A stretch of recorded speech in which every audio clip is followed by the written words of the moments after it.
Assalamualaikum warahmatullahi wabarakatuh. Waalaikumsalam warahmatullahi wabarakatuh. Perkenalkan, nama saya Devi Fitriani dengan NIM A3S223-150.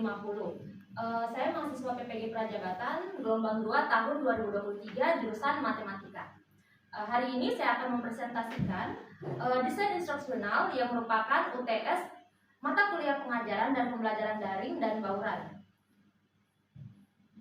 Nah, desain instruksional itu adalah proses analisis kebutuhan dan tujuan belajar serta pengembangan teknik mengajar dan materi pembelajaran. Tujuan dari desain instruksional adalah menciptakan sistem instruksional yang sistematis, efektif, dan efisien dalam memecahkan masalah belajar atau peningkatan pengembangan dan pengevaluasian. Nah, untuk contoh desain instruksional antara lain, yang pertama ada PJBL atau Project Based Learning, kedua ada PBL atau Problem Based Learning, ketiga ada Discovery Learning, keempat ada Literatur Circle, dan yang kelima ada Digital Storytelling. Oke, baik, yang pertama di sini saya akan menjelaskan Project Based Learning atau PJBL. Nah, PJBL itu adalah model pembelajaran yang melibatkan keaktifan peserta didik dalam memecahkan masalah. Dilakukan secara berkelompok atau mandiri melalui tahapan ilmiah dengan batasan waktu tertentu yang dituangkan dalam sebuah produk untuk selanjutnya dipresentasikan kepada orang lain. Nah, di sini materi yang digunakan untuk PJBL adalah bangun ruang sisi data kelas 8. Alat atau media yang digunakan pada pembelajaran ini adalah laptop, proyektor, whiteboard, PowerPoint, Google Form, HP, jaringan internet, 4 buah prisma terbuat dari karton, gunting, penggaris, dan isolasi. Nah, tujuan pembelajarannya yaitu yang pertama, melalui diskusi dan pembuatan proyek, peserta didik dapat mengidentifikasi unsur-unsur bangun ruang sisi data prisma dengan benar. Yang kedua, melalui diskusi dan pembuatan proyek, peserta didik dapat membuat jaring-jaring prisma dengan benar. Nah, untuk sintaks PJBL ada 6 sintaks. Yang pertama, orientasi peserta didik pada masalah. Nah, pada tahap pertama ini peserta didik diberi pertanyaan, pernahkah kalian memperhatikan kotak kue atau makanan? Nah, bagaimanakah kotak itu dibuat? Nah, apa yang akan peserta didik menjawab dengan prediksi masing-masing peserta didik diperlihatkan pada gambar PPT interaktif. Oke, langkah kedua adalah mendesain perencanaan proyek atau produk. Peserta didik berdiskusi menyusun rencana proyek pemecahan masalah meliputi persiapan alat, bahan, media, dan sumber yang dibutuhkan. Langkah ketiga yaitu menyusun jadwal pembelajaran proyek atau produk. Peserta didik menyusun pembagian tugas pelaksanaan proyek dalam tiap-tiap kelompok. Langkah keempat yaitu memonitoring keaktifan dan perkembangan proyek. Guru memantau keaktifan peserta didik selama melaksanakan proyek, memantau realisasi perkembangan, dan membimbing jika mengalami kesulitan. Nah, langkah kelima yaitu menguji hasil.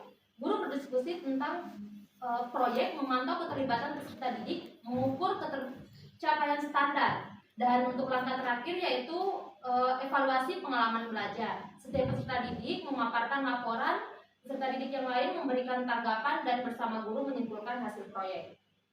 Oke, lanjut. Desain instruksional yang kedua yaitu ada Problem Based Learning atau PBL. PBL adalah metode pembelajaran yang menggunakan berbagai kemampuan berpikir dari peserta didik secara individu maupun kelompok serta lingkungan nyata untuk mengatasi permasalahan sehingga bermakna, relevan, dan kontekstual. Nah, untuk materi yang digunakan dalam penerapan PBL ini yaitu materi aljabar di kelas 7. Alat atau media yang digunakan yang pertama ada laptop, proyektor, whiteboard, PowerPoint, Google Form, HP, jaringan internet, dan LKPD. Nah, untuk tujuan pembelajarannya yang pertama yaitu menentukan unsur-unsur aljabar, variabel konstanta, suku, koefisien, suku sejenis dan suku tak sejenis. Yang kedua ada menyusun pernyataan tentang hubungan antar bilangan dengan kalimat matematika dengan menggunakan huruf atau variabel. Yang ketiga yaitu menganalisis dan menyajikan masalah realistik ke dalam bentuk aljabar dengan tepat. Nah, untuk sintaks PBL ada 5 tahap. Yang pertama itu orientasi peserta didik pada masalah. Guru menanyakan video mengenai masalah realistik yang berkaitan dengan bentuk aljabar. Langkah kedua yaitu mengorganisasikan peserta didik untuk belajar. Nah, guru membagi peserta didik menjadi beberapa kelompok yang terdiri 4-5 orang dan peserta didik diarahkan berdiskusi langsung dengan kelompoknya dan mencermati LKPD. Langkah ketiga yaitu membimbing penyelidikan pendidikan individu maupun kelompok. Nah, guru menghimbau peserta didik melakukan literasi dalam proses penyelidikan dengan membaca berbagai referensi yang berkaitan dengan aljabar untuk menyelesaikan permasalahan LKPD. Langkah keempat yaitu mengembangkan dan menyajikan hasil karya. Salah satu kelompok diminta untuk menyajikan hasil dari kegiatan mengerjakan LKPD dan guru memfasilitasi peserta didik lain yang memiliki pendapat berbeda untuk mengemukakan pendapatnya. Dan langkah terakhir yaitu langkah kelima adalah menganalisis dan mengevaluasi proses pemecahan masalah. Guru mengajak siswa untuk melakukan refleksi terhadap kegiatan pembelajaran yang sudah dilalui. Peserta didik dapat membuat simpulan bersama dari hasil diskusi sebelumnya dan guru memberi penegasan terhadap simpulan yang disampaikan oleh peserta didik serta memberikan apresiasi kepada peserta didik yang telah berpartisipasi aktif dalam proses diskusi dan presentasi. Oke, lanjut untuk desain instruksional yang ketiga ada discovery learning. Nah, discovery learning adalah model pembelajaran penemuan memahami konsep, arti, dan hubungan melalui proses intuitif untuk akhirnya sampai kepada suatu kesimpulan. Nah, penerapan pada discovery learning ini yaitu pada materi bilangan bulat kelas 7. Alat atau media yang digunakan yaitu laptop, proyektor, whiteboard, PowerPoint, Google Form, HP, jaringan internet, LKPD, dan quizzes. Nah, tujuan pembelajarannya yaitu yang pertama melalui situasi nyata, peserta didik dapat memahami arti dari penjumlahan bilangan positif dan negatif. Yang kedua, metode perhitungan dan penjumlahan dapat ditentukan dengan menggunakan garis bilangan. Dan yang ketiga, peserta didik dapat memahami bahwa hukum komutatif dan hukum asosiatif penjumlahan berlaku untuk bilangan positif dan negatif. Dengan menggunakan itu, penjumlahan dapat digunakan.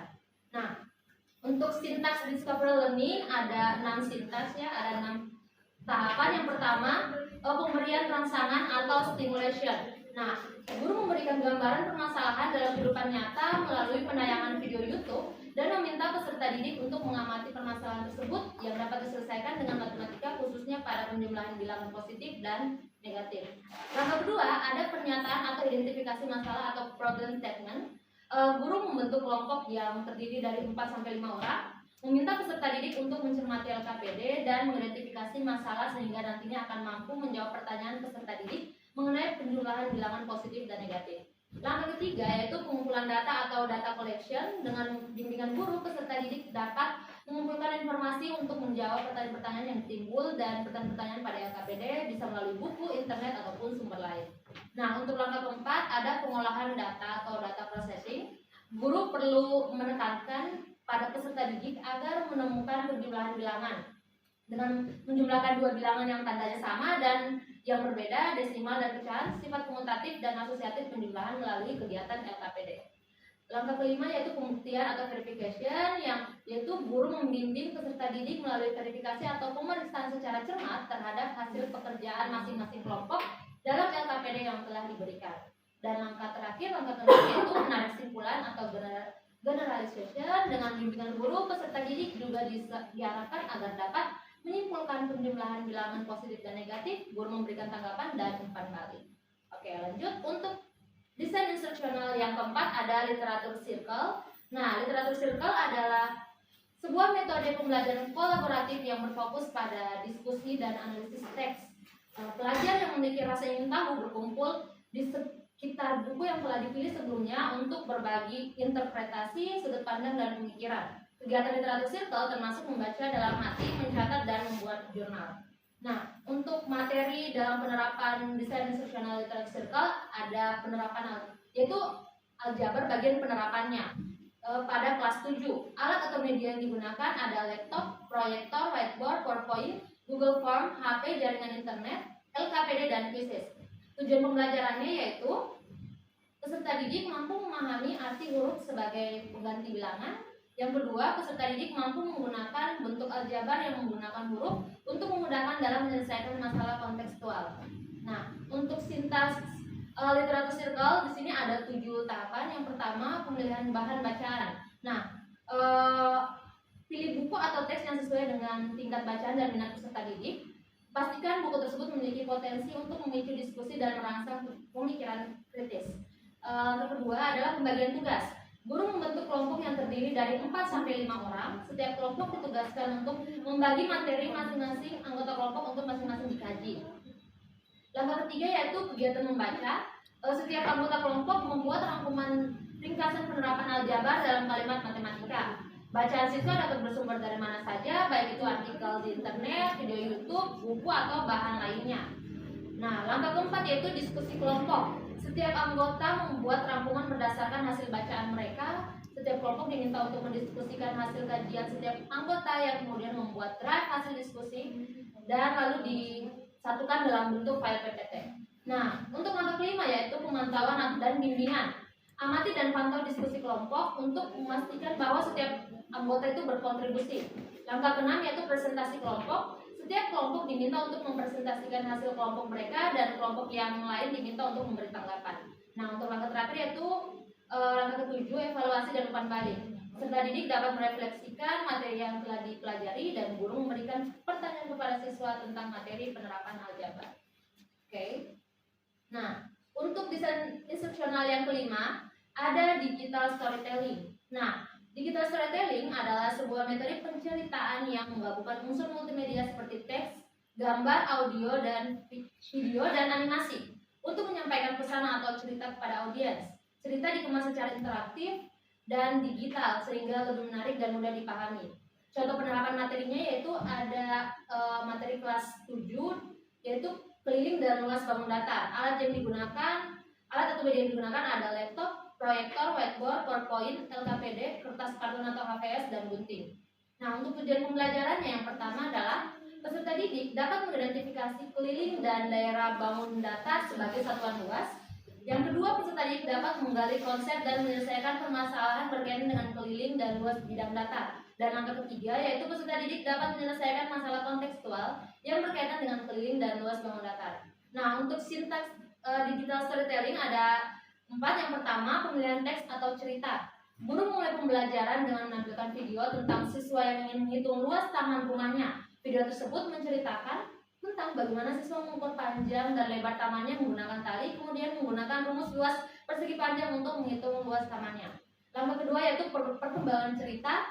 Guru mengajak siswa untuk melakukan kegiatan percobaan sederhana untuk menghitung keliling dan luas bangun datar. Misalnya, guru memberikan siswa kertas karton berbentuk persegi panjang dan persegi, lalu siswa diminta untuk memotong kertas karton tersebut menjadi potongan-potongan kecil. Guru kemudian mengajak siswa untuk menghitung keliling dan luas potongan-potongan kertas karton tersebut. Langkah ketiga yaitu diskusi kelompok.